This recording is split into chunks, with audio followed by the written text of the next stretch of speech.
whatever little opportunity we have, we've got to do our best within the time frame given.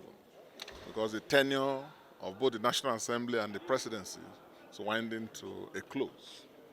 The budget has just been laid, and I believe that in no distant time we will all be required in the various committees to interrogate it and interface with the members of the executive arm that are charged with the responsibility not only of preparing and submitting it, but who will eventually have the responsibility of implementing it once it is passed into law.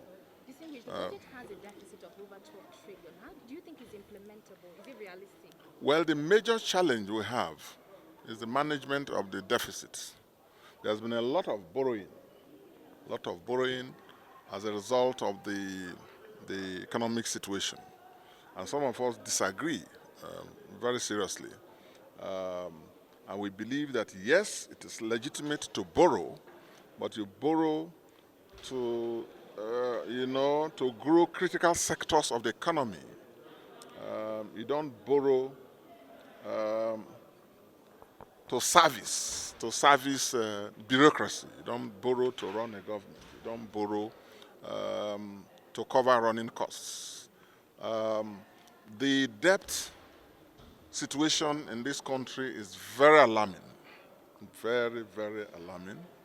And when we go into the examination of the budget, I believe those are the issues that we'll look at. We'll examine the deficit and then see how the proposal that the federal government has in reducing the deficit, in reducing borrowing, because we cannot have a situation where all that we generate is not even enough to pay for the debt servicing. I mean, that's not sustainable. I believe that the federal government, the president, acknowledges that dire consequence of the economic situation that we have. We'll see how we interrogate it and see how we move forward. How do we resolve the issue of